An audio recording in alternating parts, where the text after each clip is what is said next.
Hello guys, question करेंगे discount बटा के। ठीक है, 30% और 20% का समतुल्य बटा क्या होगा, मतलब सक्सेसिव डिस्काउंट बताने की क्या होगा 30% और 20% का। देखो हमारे पास में फॉर्मूला क्या होता है, जो भी हमारे पास में पहली छूट दे रखी है वो प्लस में सेकंड माइनस करेंगे इन दोनों का मल्टीप्लाई अपॉन में 100। ठीक है, ये हमारे पास में सक्सेसिव का फॉर्मूला होता है। या फिर हम रेशियो से भी कर सकते हैं, जैसे कि 100 की चीज़ हमने 30% छूट पर मतलब कितने में बेच दी, 70 में बेच दी। ठीक है, तो इसे 100 की चीज़ हमने कितने में बेच दी, 70 रुपये में बेच दी, और दूसरी में हमने 20 रुपये की छूट मतलब 20% की छूट दे दी। ठीक है, तो इनका वो आ जाएगा हमारे पास में मल्टीप्लाई आ जाएगा 100।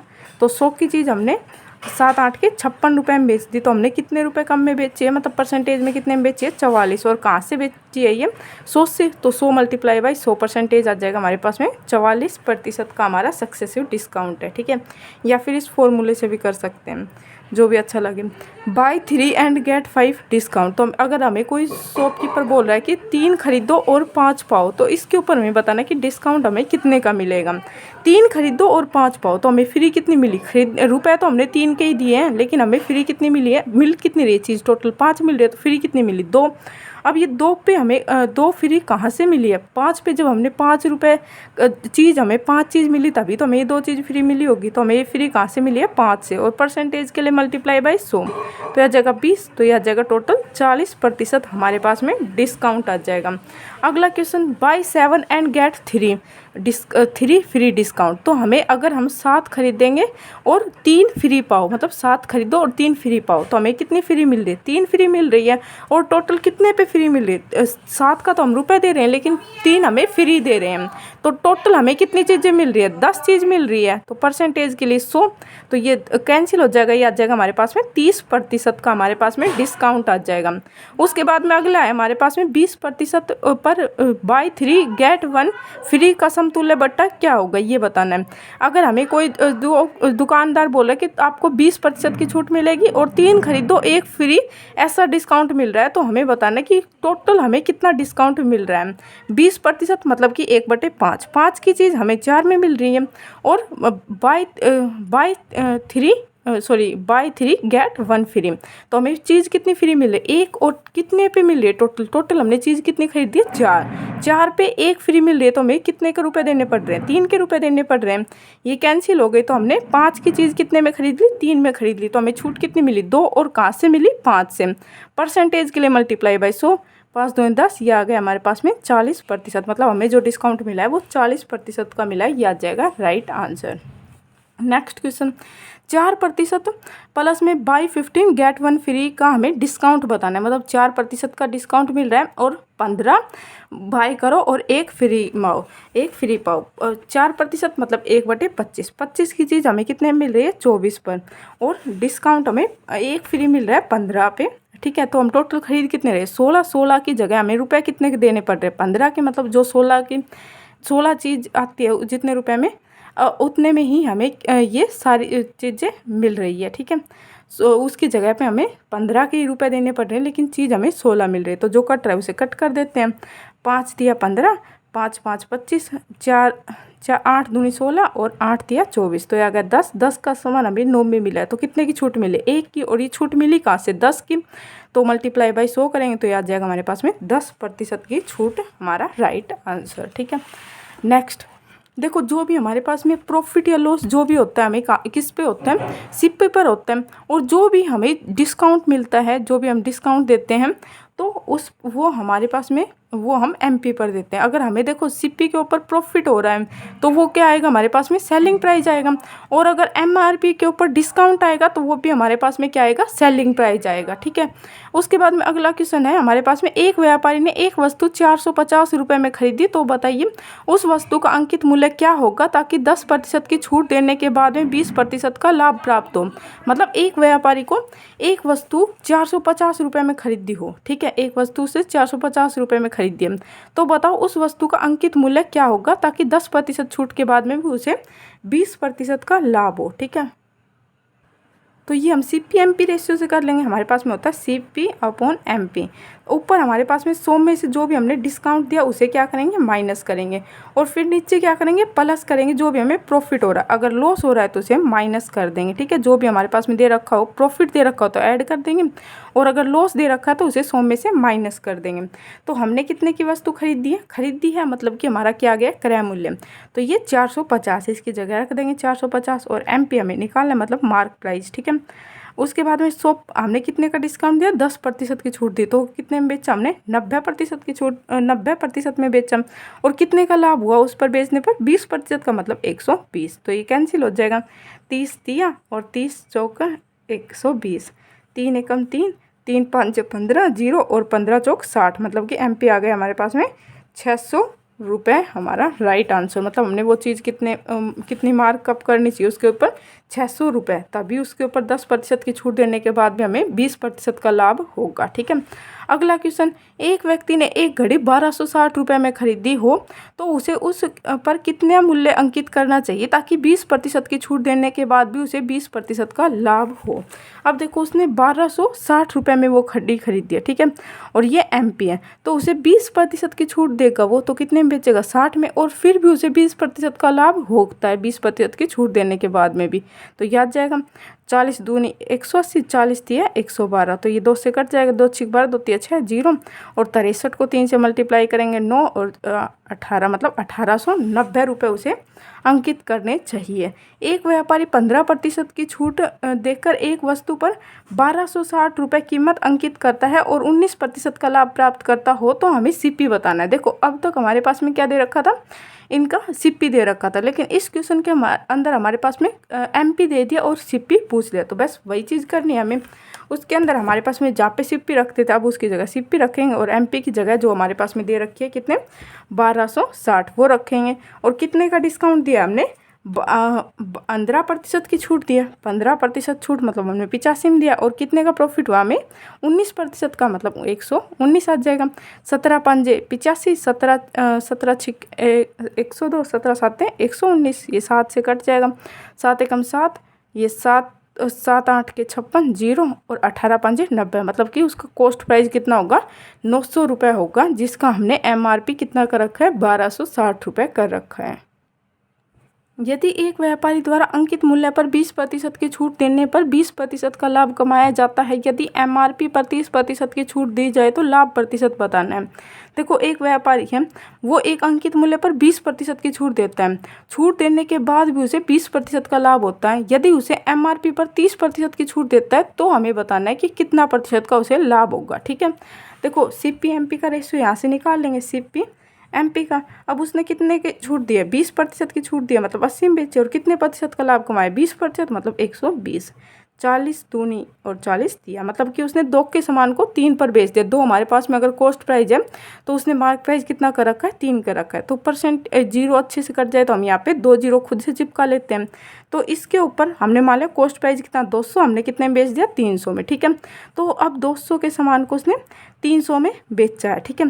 तो MRP पर यदि वो 330 रुपये की छूट देता है, इसका 10% 30 होगा, तो इसका 30% कितना हो जाएगा 90, तो 90 मतलब कि वो 210 में बेचता है। कितना रुपए ज़्यादा में बेच रहा है वो 10 रुपये में, और कहाँ से बेच रहा है वो CP से। CP कितना है 200 मल्टीप्लाई बाई 100 आ जाएगा 2, मतलब कि 5% का उसे प्रॉफिट होगा। जो अगर वो 20% का छूट देता है, जो उसे 20% का होता है, तो अगर वो 30% की छूट देगा तो उसे केवल 5% का ही प्रॉफिट हो जाएगा। ये हमारा हो जाएगा राइट आंसर। नेक्स्ट क्वेश्चन, एक व्यापारी किसी वस्तु को 15% की छूट देने के बाद 19% का लाभ कमाता है, यदि वह 10% की छूट देता है तो उसका लाभ प्रतिशत बताना है। तो यहाँ से भी हम CP MP का रेशियो निकाल लेते हैं। MP वो कितने की छूट देता है 15% का, और कितने का लाभ कमाता है 19% का। 15% मतलब कि 85 में बेचता है, 19% मतलब 119, 17 5 85, 17 7 119, तो यहाँ पे 2 0 चिपका लेते हैं। अब उसने कितने की छूट दी 10% की छूट दी, मतलब कि 10 मतलब कि 70 की छूट दी उसने। अब उसने 70 की छूट दी तो उसने कितने में बेचा 630 रुपये में, 500 रुपये के सामान को 630 रुपये में बेच दिया, तो उसे कितने का प्रॉफिट हुआ 130 का। और ये कहाँ से हुआ 500 से, तो 2 0 से 2 0 कट जाएगी, मल्टीप्लाई बाई 100 करेंगे उससे, तो ये 5 दूनी 10, 3 5 6 30, मतलब कि उसे 16% का प्रॉफिट हुआ। ये आ जाएगा हमारा राइट आंसर, सॉरी 26% का प्रॉफिट हुआ। ये आ जाएगा हमारा राइट आंसर। नेक्स्ट क्वेश्चन, एक वस्तु पर अंकित मूल्य 1600 रुपये है, मतलब 1600 रुपये अंकित मूल्य कर रखे हैं। एक ग्राहक इसे लगातार 2 क्रमिक छूट के बाद में 1224 रुपये में खरीदता है। यदि पहली छूट 10% की है तो दूसरी छूट हमें बताने की कितने रुपए की होगी। देखो अंकित मूल्य कितना है, 1600 रुपये है, ठीक है। अब पहली छूट, 2 छूट मिलती है और 2 छूट के बाद में उसे वह सामान कितने मिल जाता है, जो 1600 का सामान है वो उसे ओनली 1224 में मिल जाता है। और एक छूट तो हमसे दे रखी है कितने की, 10% की, तो हमें दूसरी छूट बतानी है। अब 10% की छूट मतलब कि उसने 10 के सामान को 9 में खरीदा, तो हमने दूसरी छूट मान ली, बताना है कि कितने की होगी। तो ये 0 से 0 कट जाएगा, जो कट रहा है उसे कट कर लेंगे। ये 9 से 6 7 8 9, 9 से कट रहा है तो इसे 9 से कट कर देते हैं, 3 9 9 27 9 6 54, ठीक है। और कट रहा है तो इसे और कट कर देते हैं। ये कट रहा है हमारे पास में 8 से कट रहा है 5, हाँ कट रहा है 8 से, और ये कट रहा है 8 एकम 8, 8 2 7 56, और ये आ जाएगा हमारे पास में 8 दूनी 16 0, मतलब कि उसने 20 के सामान को कितने में बेच दिया, 70 में बेच दिया, तो उसे कितने की छूट मिली है, 3 की। अब देखो हमारे पास में यहाँ पे 20 है और यहाँ पे 17 है। अब देखो हम कोई भी निकालते हैं, 100 पे निकालते हैं तो इसको डायरेक्ट ही हम 100 बना लेते हैं, तो इसको मल्टीप्लाई कर देंगे इस पूरी टर्म को 5 से, तो यहाँ पे कितना आ जाएगा 100 के सामान को उसने 17 5 85 रुपये में बेचा, तो उसे उन्हें कितने की छूट दी है। जो डायरेक्ट 100 से आता है वही हमारे पास में क्या आती है, परसेंटेज आती है, क्योंकि अपन 100 करेंगे तो 100 से 100 कैंसिल हो जाता है, तो वो डायरेक्ट परसेंटेज आती है, इसलिए हमने 100 के अंदर कन्वर्ट कर लिया। तो उसने कितने प्रतिशत की छूट दी, 15% की छूट दी। ये आ जाएगा हमारा राइट आंसर, ठीक है। नेक्स्ट क्वेश्चन, एक वस्तु का अंकित मूल्य 650 रुपये है और एक ग्राहक इसे 561.60 रुपये में खरीदता है। यदि पहली छूट 4% की हो तो सेकंड छूट हमें बताने की कितने की होगी। अब 650 रुपये कोई अंकित करता है, पहली छूट कितने की देता है, वो देता है 4%, 4% मतलब 1/25, 25 का सामान वो 24 में दे देता है, ठीक है। दूसरी छूट हमें बतानी कितने की, और उसने टोटल सामान कितने में बेच दिया, 561.60 रुपये में उसने पूरा सामान बेच दिया। तो जो कट रहा है उसे कट कर देते हैं, 25 दूनी 50, 25 छिके 150, तो ये 0, 1 0 से 1 0 कैंसिल हो जाएगी। यहाँ पे जो कट रहा है उसे कट कर देते हैं, 13 से कटेगा, 13 चौक 52, 4 13 39 39, हाँ 13 से कटा, 13 दूनी 26, 13 चौक 52 और 13 तिया 39 39 और 13 दूनी 26, ठीक है। तो ये और कट रहा है, इसे 4 से काट देते हैं या 8 से, हाँ 8 तिया 24, 8 5 40 और 8 तिया 24, 8 चौक 32, ठीक है। तो ये 3 से 6 से कट रहा है, 6 निम 54, तो ये 10 हमारे पास में इधर की तरफ आ जाएगा। तो 10 की चीज़ उसने कितने में बेच दी, 9 में बेच दी, ठीक है। तो कितने का उसे मतलब डिस्काउंट दिया उसने, 1 का डिस्काउंट दिया, कहाँ से दिया, 10 से, तो हमारे पास में कितना आ जाएगा, 10% का डिस्काउंट आ जाएगा, राइट आंसर, ठीक है। नेक्स्ट क्वेश्चन, एक व्यापारी 4% की छूट देता है और प्रत्येक 15 वस्तुओं पर एक वस्तु फ्री देता है और फिर भी उसे 35% का लाभ प्राप्त होता है, तो बताओ उसने कितने अंकित मूल्य तो उसने अंकित मूल्य लागत मूल्य से कितना प्रतिशत अधिक रखी थी, ये बताना है। देखो वो अब दो छूट देता है, मतलब सक्सेसिव छूट देता है, एक 4% की और एक 15 वस्तुओं पर एक वस्तु फ्री देता है। तो हम सबसे पहले यहाँ पे ये दोनों छूट निकाल लेते हैं कि उसने ओवरऑल कितनी छूट दी है, फिर हम CPMP के रेशियो से कर लेंगे, क्योंकि उसे छूट देने के बाद भी कुछ लाभ होता है, तो वहाँ पे हमेशा CPMP से इजीली क्वेश्चन हो जाता है, ठीक है।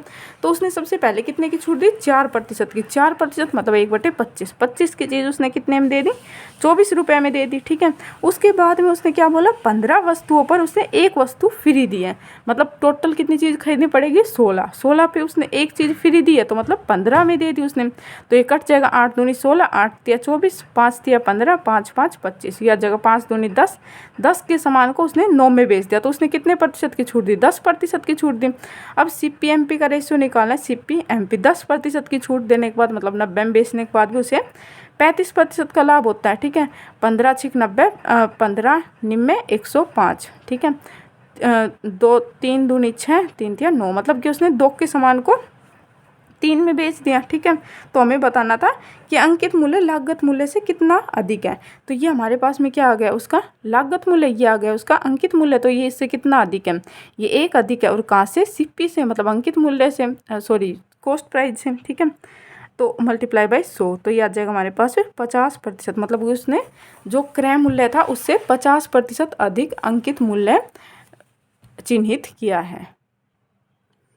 एक व्यापारी अंकित मूल्य पर 12% की छूट देता है और 3 वस्तुओं के खरीदे जाने पर एक अतिरिक्त वस्तु फ्री देता है, फिर भी उसे 32% का लाभ होता है, तो एमआरपी लागत मूल्य कितना प्रतिशत अधिक है। तो यहाँ से भी हम ओवरऑल उसका डिस्काउंट निकाल लेते हैं। उसने कितने का डिस्काउंट दिया, 12%, मतलब कि 3/25। 25 के चीज़ को उसने कितने में दे दिया, 22 रुपये में दे दिया। फिर उसके बाद में क्या किया, 3 वस्तु अगर कोई खरीदता है तो एक अतिरिक्त वस्तु देते हैं, मतलब टोटल कितनी वस्तु खरीदी जा रही है, 4 वस्तु खरीदी जा रही है, और कितनी वस्तु फ्री मिल रही है, एक। तो मतलब 4 वस्तु की जगह पे हमसे 3 वस्तु का ही रुपया लिया जा रहा है, बाकी हमें डिस्काउंट मिल रहा है। तो ये कट जाएगा, 2 दूनी 4, 11, तो 25 दूनी 50। 50 के सामान को उसने कितने में बेच दिया, 33। यहाँ पे ये 100 बना लेते हैं, डायरेक्ट परसेंटेज निकल के आ जाएगा 100, और यहाँ पे कितना आ जाएगा 66।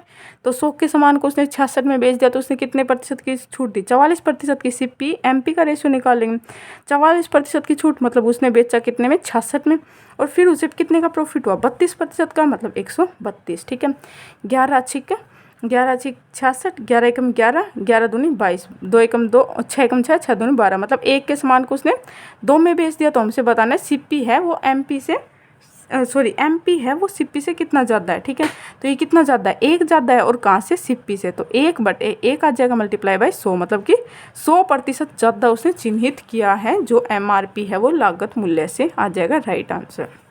नेक्स्ट क्वेश्चन, एक व्यापारी एक वस्तु को खरीदने पर 20% और बेचने पर 20% का धोखा करता है और वस्तु के क्रय मूल्य पर 25% का डिस्काउंट देता है, तो उसे लाभ प्रतिशत बताना है कि कितने का लाभ हुआ है। अब देखो, खरीदने पर भी वो 20% का धोखा करता है और बेचने पर भी। खरीदने पर मतलब 1/5, 5 की चीज़ आनी थी, वो कितना खरीद के ले आया, 6 खरीद के ले आया। ठीक है, और उसके बाद में वो 5 वस्तुओं के उससे लेने थे रुपए कस्टमर से, जो उसका क्रय मूल्य था 5 रुपये लगा, लेकिन उसने कितने हड़प लिए, 6 रुपये हड़प लिए। तो 25 का सामान उसने कितने में बेच दिया, 36 में बेच दिया। 4 से मल्टीप्लाई कर देंगे, डायरेक्ट 100 से आ जाएगा। 6 चौक 24 और 4 ये 12, 44, मतलब कि उसने कितना अधिक कितने का प्रॉफिट कमाया, 44% का प्रॉफिट कमाया है। ठीक है, 44% का यहाँ तक से कमा लिया, और उसने वस्तु के मूल्य पर 25% का डिस्काउंट दे दिया। फिर तो हमें उसका लाभ प्रतिशत बताना है। अब वो ये करने के बाद में उसने क्या किया, उसने उसके ऊपर डिस्काउंट दे दिया। ठीक है, और कितने का डिस्काउंट दिया, 25% का, मतलब इस पर उसने 25% का डिस्काउंट दिया। 25% मतलब 1/4, 4 की चीज़ उसने कितने में दे दी, 3 पर। तो यह जगह 25 चौक 100, और ये 6 18, और ये 9 10, मतलब कि कितना ज़्यादा है, 8% ज़्यादा है। तो ये 8% ही क्या हो जाएगा, उसका लाभ प्रतिशत हो जाएगा, ये आ जाएगा राइट आंसर। ठीक है, अगला क्वेश्चन, एक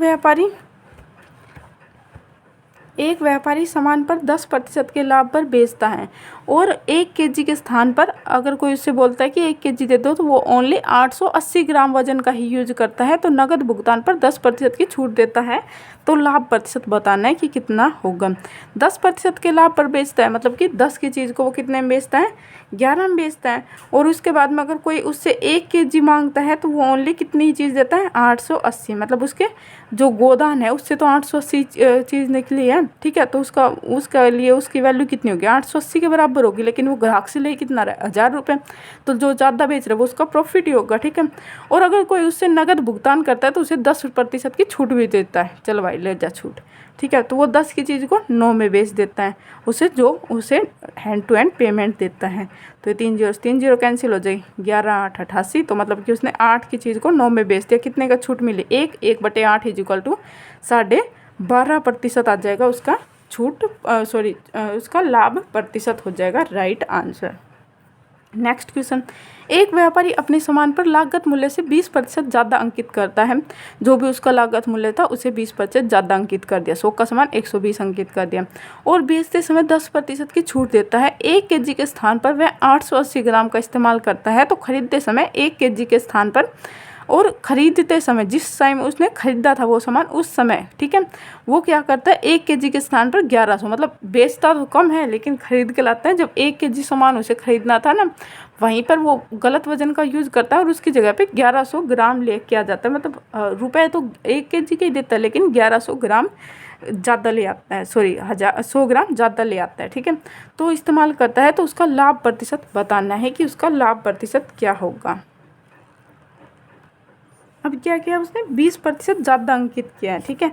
20% 5 की चीज़ उसने 6 अंकित कर दी, ठीक है। और बेचते समय 10% की छूट देता है, 10 का सामान 9 में बेच देता है। और वह 1 kg के स्थान पर 880 ग्राम का यूज करता है। 1 kg कोई मांगता है तो 880 ग्राम ही देता है। और लेकिन खरीदते समय उसने क्या किया, 1 kg के स्थान पर उसने 1100 ग्राम का यूज किया, ठीक है। 1100 ग्राम का यूज किया। तो क्रय मूल्य तो उसने रुपए तो कितने के दिए थे, 1000 के ही दिए थे, 1000 ग्राम के, लेकिन उसने खरीदा कितना, 1100। तो ये उसका हो जाएगा प्रॉफिट परसेंटेज।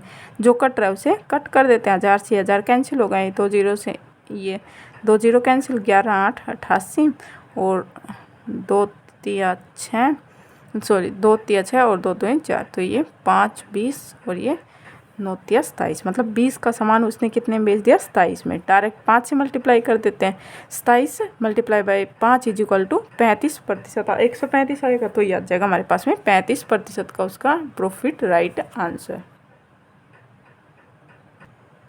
नेक्स्ट क्वेश्चन, किसी वस्तु को 2760 रुपये में बेचने पर हुई हानि उसी वस्तु को 2960 रुपये में बेचने पर हुए लाभ के बराबर है, तो हमें बताना है कॉस्ट प्राइस क्या होगा। अब देखो, हमने कोई वस्तु है वो 2760 में बेची और एक वस्तु को हमने 2760 में बेचा है, ठीक है। और उसी वस्तु को यदि हमने 2960 में बेचा है, 2960 में बेचा है, ठीक है। इस वस्तु को, ये वस्तु है, अगर इतने में बेचते हैं तो जितने की हानि होती है, मतलब मान लिया 1 की होती है, तो उतने का ही अगर उसे 2960 में बेचते हैं तो उतने का ही उसे प्रॉफिट होता है, ठीक है। तो ये 1 और 1 का अनुपात आ गया। तो हमारे पास में बताना है कि उसका कॉस्ट प्राइस क्या होगा। तो कॉस्ट प्राइस क्या होगा, अगर हमारे पास में ये दोनों चीज़ें इक्वल दे रखी हो तो इनका सम करना है, अपॉन इनका सम कर देंगे, तो जो भी हमारे पास में वैल्यू आएगी वही हमारे पास में क्या आ जाएगा, कॉस्ट प्राइस आ जाएगा, ठीक है। तो इन दोनों का सम हमारे पास में कितना आएगा, ये आ जाएगा हमारे पास में, जोड़ते हैं 0 0 6 दूनी 12 2 और ये आ जाएगा 17 7 और ये 5, मतलब कि सम 120 आया, अपॉन 2 करेंगे तो आ जाएगा 2 2 4 2 8 16 2 6 12 0, मतलब कि 2860 आ जाएगा उसका कॉस्ट प्राइस, राइट आंसर, ठीक है। अगला क्वेश्चन है, किसी वस्तु को यदि 1175 रुपये में बेचते पर हुए लाभ उसी वस्तु को 375 रुपये में बेचने पर हुई हानि के 15 गुना के बराबर है। पिछली बार क्या था, सेम था, लेकिन इस बार क्या बोल दिया, 15 गुना के बराबर है। तो वस्तु का सेलिंग प्राइस बताना है, यदि उसे 20% का लाभ भी कमाना है तो उसका हमें बताना है कि कितने का उसे बेचना होगा, ठीक है। कितने में, देखो कोई चीज़ हमें सीपी निकालना है सबसे पहले उस वस्तु का। तो हमने बोला है एक वस्तु को यदि हम 375 रुपये में बेचते हैं तो जो हानि हुई, हमने मान ली 1 की हानि हुई, उससे 15 गुना ज़्यादा क्या होता है, लाभ होता है, अगर हम उसे 1175 में बेच देते हैं। अगर यहाँ पे हमारे पास में डिफरेंस होती है, मतलब अलग अलग वैल्यू होती है ना, तो इन दोनों का हमें क्या करना है, वहाँ पे हमने क्या किया था, इन दोनों का सम किया था, और यहाँ पे हमें क्या करना है, इन दोनों का डिफरेंस लेना है, ठीक है। तो इन दोनों का डिफरेंस क्या हो जाएगा, 375 को माइनस करना है 1175 में से, तो 75 माइनस करेंगे तो हमारे पास में 1100 बचेगा, 1100 में से 1000 माइनस करेंगे तो हमारे पास में, सॉरी 300 माइनस करेंगे तो हमारे पास में कितना हो जाएगा, 800। तो 800 और प्लस में इन दोनों का तो हमेशा प्लस ही करना है, ठीक है, हमेशा इन दोनों का प्लस करना है, ठीक है। तो इन दोनों का प्लस कितना हो जाएगा, 16, तो यह जगह 16 5 80 0, मतलब 50 रुपये। एक की वैल्यू कितनी आ गई, 50 रुपये आ गई, तो 50 आ गई, तो 50 को यदि इस वैल्यू के अंदर जोड़ देंगे तो हमारे पास में क्या वैल्यू निकल के आएगी, कॉस्ट प्राइस आएगी।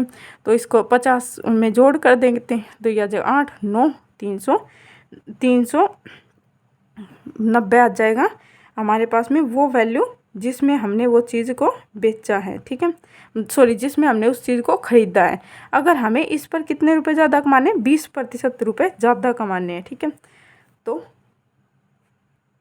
हमें इसके अपॉन में ये 100 की, अरे ये 50 ऐड करना था, गलत ऐड कर दिया, 5 2 4, मतलब कि 425 आ गया हमारे पास में कॉस्ट प्राइस। और ये कॉस्ट प्राइस हम यहाँ से भी निकाल सकते हैं जो हमने प्रॉफिट कमाया है। एक की वैल्यू 50 है तो 50 की वैल्यू 15 की वैल्यू कितनी हो जाएगी, 15 5 75 750। तो अगर इसमें से हमें माइनस करना पड़ेगा, जब हमारे पास में कोई चीज़ प्रॉफिट हो रही है उस प्रॉफिट को माइनस करेंगे तभी तो हमारे पास में कॉस्ट प्राइस निकल के आएगा। और यहाँ पे लॉस हो रहा था तो लॉस के अंदर जो हमारे पास में लॉस हो रहा था उसे ऐड कर देंगे तो हमारे पास में कॉस्ट प्राइस निकल के आएगा। तो किसी से भी निकाल सकते हैं, ठीक है। तो 450 हमारे पास में कॉस्ट प्राइस आ गया 100 की वैल्यू। तो हमें इस पर कितने का लाभ कमाना है 20%, मतलब 120। 20 छिंगे 20 पाँजे तो ये कट जाएगा, 5 5 8 40, 5 5 25, 75 मल्टीप्लाई बाई 6 आएगा, 3 6 8 48 51, मतलब कि 510 रुपये आ जाएगा हमारा राइट आंसर। कि हमने उसका कॉस्ट सेलिंग प्राइस है वो 510 रुपये निर्धारित किया है। किसी वस्तु को उसके विक्रय मूल्य के आधे मूल्य पर बेचने पर एक दुकानदार को 30% की हानि होती है। यदि वह उसे वास्तविक विक्रय मूल्य पर बेचता है तो उसे कितने प्रतिशत का लाभ होगा। देखो, जो भी उसका विक्रय मूल्य था उससे वो क्या करता है, आधे रुपये में बेचता है, तो उस दुकानदार को क्या होती है, हानि होती है। यदि वह उसे वास्तविक विक्रय मूल्य, जो उसका रियल विक्रय मूल्य था, उस पर बेचे तो उसे लाभ कितना होगा, ये बताना है। देखो, कोई भी प्रॉफिट लॉस हमारे पास में किससे होता है, सीपी से होता है। सीपी मान लिया 100 रुपये है, ठीक है। अब उसे कितने का लॉस हो रहा है, उसे 30% का लॉस हो रहा है जिस पर वो बेच रहा है। तो उसका सेलिंग प्राइस कितना हो जाएगा, 30 रुपये का लॉस इस पर कब होगा, जब उसे 30 रुपये कम में बेचेंगे, मतलब सेलिंग प्राइस हो जाएगा 70। और ये सेलिंग प्राइस है, ये हाफ है किसका, जो उसने MRP मार्कअप कर रखा है उसका। तो इसका हाफ है, तो इसका डबल कितना हो जाएगा 140। अब बोल रखा है अगर वो MRP वाली वैल्यू पर ही उस चीज़ को बेचे तो उसका प्रॉफिट कितना होगा, 40% हो जाएगा हमारा राइट आंसर, ठीक है। उसके बाद में यदि किसी वस्तु को उसके विक्रय मूल्य के 1/3 मूल्य पर बेचने पर एक दुकानदार को 60% की हानि होती है। यदि वह उसे वास्तविक सेलिंग प्राइस पर बेचे तो उसका प्रॉफिट प्रतिशत बताना है। कॉस्ट प्राइस क्या होता है, जिस पर हमारे पास में प्रॉफिट होता है या फिर लॉस होता है, कॉस्ट प्राइस पर निकालते हैं। और सेलिंग प्राइस के 1/3 पर बेचता है तो उसे 60% का क्या होता है, हानि होती है। तो ये हानि होती है तो वो वैल्यू कितने की हो जाएगी, मतलब वो कितने में बेचता है, 40 में बेचता है, उसे 40 में बेचता है। तो ये 1/3 की वैल्यू है जो उसका कॉस्ट प्राइस है उसकी, ठीक है, सॉरी MRP है उसकी, ठीक है। तो ये 40 किसकी वैल्यू, 1 की, तो 3 की वैल्यू कितनी आ जाएगी, इसकी 3 गुना, तो ये आ जाएगी 120। अब ये 100 के सामान को 120 पर बेचेगा तो उसे कितने का प्रॉफिट होगा, 20% का होगा, और 20% आ जाएगा हमारा राइट आंसर, ठीक है। किसी वस्तु को 1500 रुपये में बेचने पर हुआ लाभ उसी वस्तु को 500 रुपये में बेचने पर हुई हानि के 9% के बराबर है तो उस वस्तु का सेलिंग प्राइस ज्ञात करो यदि उसे 25% लाभ कमाना है। तो अब देखो 1500 में बेचते हैं तो हमें क्या होता है, 9% का हानि के मतलब कि देखो 1500 रुपये में अगर हम किसी चीज़ को बेचते हैं तो हमारे पास में क्या होता है, जो भी हमारे पास में 500 रुपये में बेची थे उससे 9% के बराबर हमें क्या होता है, प्रॉफिट होता है, ठीक है। तो ये 1 का और ये 9 की, तो इन दोनों का डिफरेंस कितना आ जाएगा 1000, और इन दोनों का सम कितना आ जाएगा 10। तो 1 की वैल्यू कितनी आ गई 100। तो इसके अंदर अगर लॉस के अंदर जोड़ देंगे ये 100 को तो हमारे पास में क्या आ जाएगा, कॉस्ट प्राइस। तो कॉस्ट प्राइस आ जाएगा 600, और 600 के बाद में अगर हमें 25% लाभ कमाना तो ये वैल्यू किसकी हो जाएगी, 100 की मल्टीप्लाई बाई 125। तो ये आ जाएगा 25 छिके 150, 0 5 6 एकम 6, और ये आ जाएगा 7, मतलब कि 750 रुपये हमें क्या करना चाहिए, उसका सेलिंग प्राइस रखना चाहिए, ताकि तभी हमें 25% का लाभ होगा। एक व्यक्ति 10 दर्जन पेन को 60 रुपये प्रति दर्जन के हिसाब से खरीदता है और उसमें से 7 दर्जन को 7% लाभ पर और शेष को 17% लाभ पर बेचता है तो उसका लाभ प्रतिशत कितना होगा, ओवरऑल बताना है, ठीक है। देखो उसने क्या किया, कुछ भी चीज़ खरीदी हो हमें इफेक्ट नहीं पड़ता। हमने मान लिया कि उसने जो भी चीज़ खरीदी वो 100 रुपये में खरीद दिया, ठीक है, 100% मान लेते हैं। उसने उसमें से 7 दर्जन, अब ओवरऑल हमारे पास में दर्जन में दे रखा है तो मान लेते हैं 7 चीज़ें उसने खरीदी और उसे 7% प्रॉफिट पर उसने बेच दिया, ठीक है, +7 इस पर प्रॉफिट कमाया है। उसके बाद में उसने जो शेष वस्तुएं बची, टोटल कितनी थी 10 वस्तुएं थी, तो बची कितनी 3 वस्तुएं, उसको उसने 17% लाभ पर बेच दिया। तो इसको डेविएशन से +7 + 10 ऐसे लिख सकते हैं, डेविएशन मेथड से सोल्व कर लेंगे। तो ओवरऑल प्रॉफिट बताना है, ओवरऑल उसे कितने का होगा, हमने मान लिया 7 का, लेकिन यहाँ पे क्या है, यहाँ पे ज़्यादा हो रहा है, कितना ज़्यादा, 10, और कितनी चीज़ों पर हो रहा है, 3 चीज़ों पर, ठीक है। 1 पर 10 तो 3 पर कितने का हो जाएगा 30, और ज़्यादा हो रहा है तो प्लस, और ये 30 फिर हमारे पास में वैल्यू किसकी होगी, ओवरऑल निकाला है तो इन दोनों का सम, तो ये कितना हो जाएगा 10। तो हमारे पास में जो ओवरऑल प्रॉफिट होगा 7 + 3 वो 10% का होगा, ये आ जाएगा हमारा राइट आंसर, ठीक है। Okay, thank you.